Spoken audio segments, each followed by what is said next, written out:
আগামীকাল থেকে ভারতের প্রতিটি ব্যাংকে 60টি নতুন নিয়ম চালু হচ্ছে, যা আপনাদের প্রত্যেকেরই জন্য খুবই গুরুত্বপূর্ণ। যদি আপনি কোনো ব্যাংকের গ্রাহক হয়ে থাকেন এবং এই নিয়মগুলি সম্বন্ধে না জানেন, তাহলে কিন্তু বড় কোনো সমস্যায় পড়তে পারেন। তো বন্ধুরা, ব্যাংকের নতুন নিয়মে কি বলা রয়েছে, কি কি পরিবর্তন হতে চলেছে আগামীকাল থেকে, সমস্ত কিছু একেবারে ডিটেলসে আপনাদেরকে জানিয়ে দেব। তাই ভিডিওটি অবশ্যই প্রথম থেকে শেষ পর্যন্ত মনোযোগ সহকারে দেখবেন এবং চ্যানেলটিতে নতুন দর্শক হয়ে থাকলে চ্যানেলটিকে সাবস্ক্রাইব করে অল নোটিফিকেশনটি অন করে রাখবেন।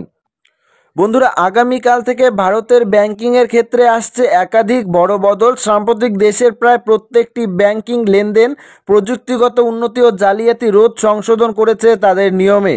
নীতিমালা সংশোধনের ফলে ডেবিট কার্ড, ক্রেডিট কার্ড, ব্যাংকের সুদের হার এবং ইউপিআই সহ একাধিক ক্ষেত্রে আসছে বড় বদল। ব্যাংকের নিয়মে কি কি বদল করা হচ্ছে আগামীকাল থেকে, যেগুলি চালু হচ্ছে, আসুন আপনাদেরকে এই ভিডিওটির মাধ্যমে একদমই ডিটেলসে জানিয়ে দেই। তো বন্ধুরা, 1 নম্বর নিয়মে এখানে বলা রয়েছে এটিএম উইথড্রল চার্জ। আগামী 1 এপ্রিল থেকে এটিএম উইথড্রল চার্জ বৃদ্ধি পেতে চলেছে প্রত্যেকটি ব্যাংকের ক্ষেত্রেই। ব্যাংকের নয়া নিয়ম অনুযায়ী অন্য ব্যাংকের এটিএম থেকে মাসে 3 বার বিনামূল্যে টাকা তোলার সুবিধা পাবেন গ্রাহকরা এবং 3 বারের অধিক উইথড্রলের ক্ষেত্রে 20 টাকা থেকে 25 টাকা কিন্তু অতিরিক্ত চার্জ প্রদান করতে হবে গ্রাহকদের। বন্ধুরা, বুঝতেই পারলেন, আগামীকাল থেকে আপনি যদি ব্যাংকের এটিএম থেকে মাসে মাত্র 3 বার কিন্তু বিনামূল্যে টাকা তুলতে পারবেন এবং এর বেশি টাকা উইথড্রলের ক্ষেত্রে আপনাদেরকে 20 টাকা থেকে 25 টাকা কিন্তু অতিরিক্ত চার্জ দিতে হবে। দ্বিতীয় যেই পরিবর্তনটি হতে চলেছে, প্রত্যেকটি সেভিং এবং কারেন্ট অ্যাকাউন্টের ন্যূনতম ব্যালেন্স বজায় রাখা বাধ্যতামূলক করা হয়েছে আগামীকাল থেকেই, অর্থাৎ আগামী মাস থেকেই। অ্যাকাউন্টের ন্যূনতম মাসিক গড় ব্যালেন্স না থাকলে গ্রাহকদের ওপর জরিমানা আরোপ করতে পারে ব্যাংক কর্তৃপক্ষ এবং ব্যাংক। এই নতুন নিয়ম কিন্তু মেট্রোনগর, আধানগর এবং গ্রামীণ এলাকার বিশেষ অ্যাকাউন্টের ন্যূনতম ব্যালেন্স অ্যামাউন্ট আলাদা আলাদা হয়ে থাকতে পারে।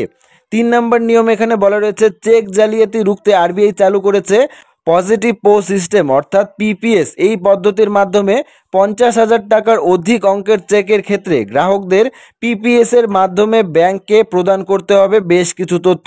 সেই তথ্য যাচাইয়ের পরেই ক্লিয়ার হবে চেক, অন্যথায় চেকটি কিন্তু বাতিলও করা হতে পারে। 4 নম্বর যে নিয়মটি বলা রয়েছে এখানে, গ্রাহকদের সুরক্ষা সুনিশ্চিত করতে ডিজিটাল ব্যাংকিংয়ের ক্ষেত্রে আরও কড়া অ্যাথেন্টিকেশন চালু করতে চলেছে ব্যাংকগুলি। 5 নম্বর, গত মাসে রেপো রেট হ্রাস পাওয়ায় কমেছে ঋণের ক্ষেত্রে সুদের হার। তবে অন্যদিকে আগামী মাস থেকেই ফিক্সড ডিপোজিট ও রিকারিং ডিপোজিটের ক্ষেত্রে সুদের হারে পরিবর্তন করতে পারে একাধিক ব্যাংকগুলি।